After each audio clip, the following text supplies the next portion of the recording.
পৃথিবীর কোটি কোটি ফুটবলপ্রেমীর হৃদয়ে একটি দেশের নাম বিশেষভাবে জায়গা করে নিয়েছে, যে দেশের নীল আর সাদা জার্সি দেখলেই উচ্ছ্বাসে ফেটে পড়ে লাখো মানুষ, যে দেশের জন্য বাংলাদেশেও বিশ্বকাপ এলেই বাড়ির ছাদে ছাদে ওড়ে হাজার হাজার পতাকা, যে দেশ জন্ম দিয়েছে ফুটবল ইতিহাসের দুই মহাতারকা দিয়াগো ম্যারাডোনা ও লিওনেল মেসি। তবে আজকে শুধু ফুটবল নিয়ে কথা বলবো না, ইতিহাস, প্রকৃতি আর সংস্কৃতির সাথে কিভাবে আর্জেন্টিনা ফুটবল বিশ্বে এত জনপ্রিয় হয়ে উঠল জানবো সবকিছু।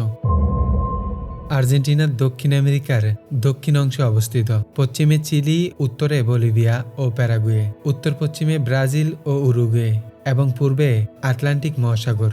আর্জেন্টিনার আয়তন প্রায় 27,80,400 বর্গ কিলোমিটার, যা আর্জেন্টিনাকে বিশ্বের অষ্টম বৃহত্তম দেশ বানিয়েছে। দেশটি উত্তর দিকের উষ্ণ অঞ্চল থেকে দক্ষিণের উপ অ্যান্টার্কটিকা অঞ্চল পর্যন্ত বিস্তৃত, ফলে এখানে নানা ধরনের জলবায়ু দেখা যায়। ইউরোপিয়ানদের আগমনের বহু বছর আগেই এখানে বিভিন্ন আদিবাসী জনগোষ্ঠী বসবাস করত। উত্তর পশ্চিম অঞ্চলে কৃষিভিত্তিক সভ্যতা গড়ে উঠেছিল, আর দক্ষিণের প্যান্টাগোনিয়ায় বসবাস করত শিকারী সম্প্রদায়। উত্তর পশ্চিমের কিছু অঞ্চল একসময় ইনকা সাম্রাজ্যের অংশ ছিল। 1526 সালে স্পেনের অভিযাত্রীরা এই অঞ্চলে প্রবেশ করে। ধীরে ধীরে স্পেন এখানে উপনিবেশ স্থাপন শুরু করে। 1580 সালে বুয়েনস আইরেস পুনরায় প্রতিষ্ঠিত হয় এবং পরবর্তীতে এটি গুরুত্বপূর্ণ বাণিজ্যিক কেন্দ্রে পরিণত হয়। প্রায় 300 বছর ধরে অঞ্চলটি স্পেনের নিয়ন্ত্রণে ছিল। 1810 সালে শুরু হয় মে রেভলিউশন। দীর্ঘ সংগ্রামের পর 1816 সালের 9 জুলাই আর্জেন্টিনা স্পেনের কাছ থেকে স্বাধীনতা ঘোষণা করে। স্বাধীনতা আন্দোলনের অন্যতম প্রধান নেতা ছিলেন হোসে দে সান মার্টিন, যাকে আর্জেন্টিনার জাতির পিতা বলা হয়। স্বাধীনতার পর দেশটিতে কেন্দ্রীয় সরকার এবং প্রদেশী শক্তির মধ্যে দীর্ঘ রাজনৈতিক সংঘাত শুরু হয়।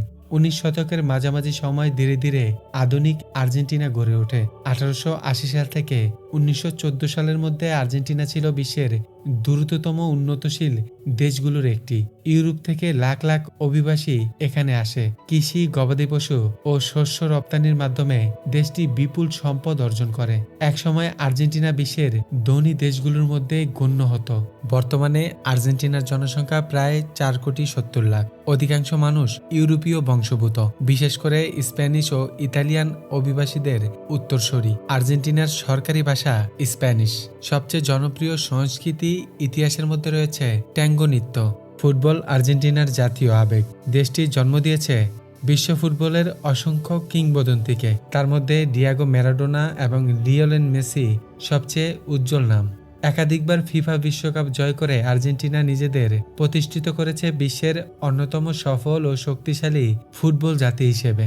বাংলাদেশের সঙ্গে আর্জেন্টিনার দূরত্ব হাজার হাজার কিলোমিটারের হলেও ফুটবল যেন দুই দেশকে এক অদৃশ্য বন্ধনে আবদ্ধ করে রেখেছে। বাংলাদেশ কখনো ফুটবল বিশ্বকাপে খেলার সুযোগ পায়নি, আর ভবিষ্যতেও পাবে কিনা সেটাও অনিশ্চিত। কিন্তু বিশ্বকাপ এলেই বদলে যায় পুরো দেশের চিত্র। রাস্তাঘাট, বাড়ির ছাদ এবং অলিগলি সবখানে উড়তে থাকে আর্জেন্টিনা, ব্রাজিল সহ বিভিন্ন দেশের পতাকা। কেউ আর্জেন্টিনার সমর্থক, কেউ ব্রাজিলের, আবার কেউ নিজের প্রিয় ফুটবলারের জন্য একটি দলকে সমর্থন করে। বাংলাদেশে আর্জেন্টিনার প্রতি এই অসাধারণ ভালোবাসা শুধু দেশেই সীমাবদ্ধ নয়, বিশ্বের বিভিন্ন গণমাধ্যমেও তা বহুবার উঠে এসেছে।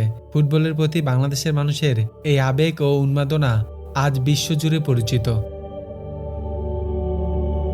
আর্জেন্টিনার পশ্চিম সীমান্ত জুড়ে মাথা উঁচু করে দাঁড়িয়ে আছে বিশ্বের অন্যতম দীর্ঘ পর্বতমালা আন্দিজ।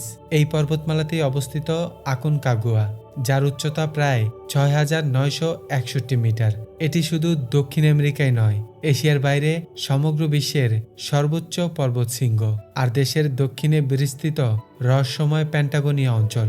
বরফে ঢাকা বিশাল হিমবাহ, উঁচু পাহাড়, নীল হ্রদ, তৃণভূমি এবং বৈচিত্র্যময় বন্য প্রাণী মিলিয়ে প্যান্টাগোনিয়া পৃথিবীর অন্যতম দর্শনীয় প্রাকৃতিক অঞ্চল হিসেবে পরিচিত।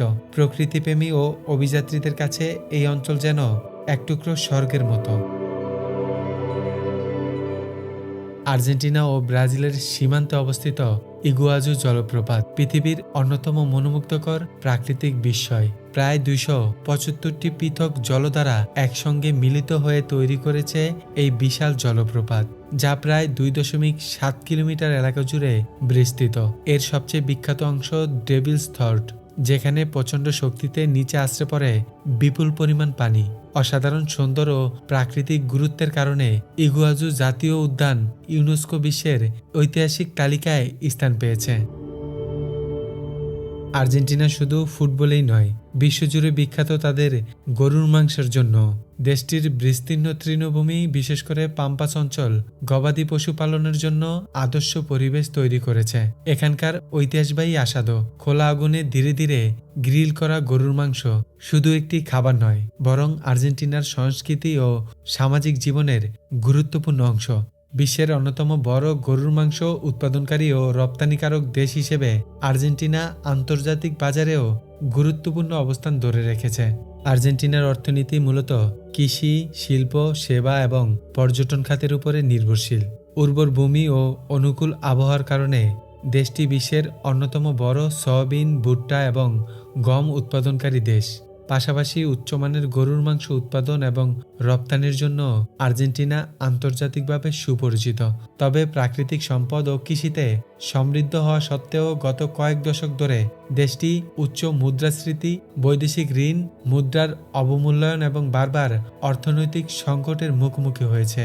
এসব চ্যালেঞ্জ সত্ত্বেও আর্জেন্টিনা এখনও লাতিন আমেরিকার অন্যতম বৃহত্তম অর্থনৈতিক দেশ। 20 শতকে আর্জেন্টিনা বারবার রাজনৈতিক অস্থিরতা, সামরিক অভ্যুত্থান এবং সামরিক শাসনের মধ্যে দিয়ে গেছে।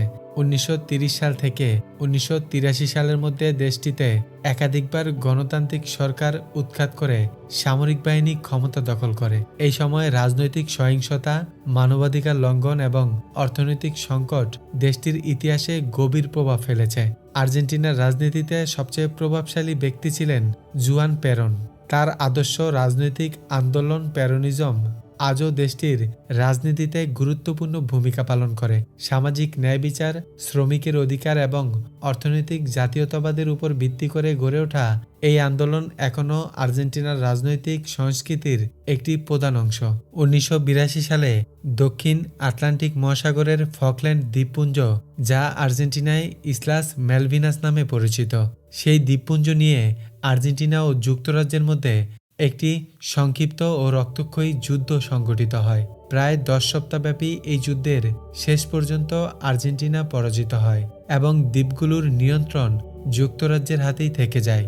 এই পরাজয় আর্জেন্টিনার সামরিক সরকারের প্রতি জনগণের আস্থা মারাত্মকভাবে নষ্ট করে দেয়। এরপরই দেশে গণতান্ত্রিক পুনঃপ্রতিষ্ঠার আন্দোলন জোরদার হয় এবং 1983 সালে সামরিক শাসনের অবসান ঘটিয়ে গণতান্ত্রিক সরকার ক্ষমতায় আসে।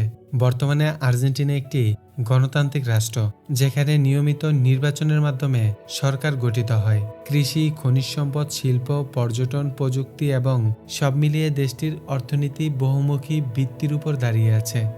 বিশ্বের অন্যতম বড় কৃষিপণ্য রপ্তানিকারক দেশ হিসেবে আর্জেন্টিনা আন্তর্জাতিক বাণিজ্যেও গুরুত্বপূর্ণ ভূমিকা পালন করে। চীন ও ব্রাজিলের পাশাপাশি যুক্তরাষ্ট্র, ইউরোপিয়ান ইউনিয়ন এবং লাতিন আমেরিকার বিভিন্ন দেশের সঙ্গে আর্জেন্টিনার বাণিজ্যিক এবং অর্থনৈতিক সম্পর্ক ক্রমাগত শক্তিশালী হচ্ছে। নানা অর্থনৈতিক চ্যালেঞ্জ থাকা সত্ত্বেও দেশটির বিনিয়োগ, জ্বালানি, প্রযুক্তি এবং কৃষিখাত উন্নয়নের মাধ্যমে ভবিষ্যতের দিকে এগিয়ে চলেছে। আর্জেন্টিনা এমন একটি দেশ যেখানে একই সঙ্গে রয়েছে আন্দিজের তুষারবৃত্ত পর্বত, প্যান্টাগোনিয়ার নির্জন প্রান্তর, ইগুয়াজুর গর্জনরত জলপ্রপাত, ট্যাঙ্গোর সুর আর ফুটবলের উন্মাদনা। উপনিবেশ, স্বাধীনতা সংগ্রাম, অর্থনৈতিক উত্থান পতন এবং সাংস্কৃতিক বৈচিত্র্যের মাধ্যমে গড়ে উঠেছে আজকের আধুনিক আর্জেন্টিনা। তাই আর্জেন্টিনাকে শুধু একটি দেশ নয়, বরং ইতিহাস, সংস্কৃতি এবং প্রকৃতির এক বিস্ময়কর মিলনস্থল বলা যায়। এমনই তথ্যবহুল ভিডিও দেখতে লাইক, কমেন্ট, সাবস্ক্রাইব করে পাশে থাকবেন। আল্লাহ হাফেজ, ধন্যবাদ।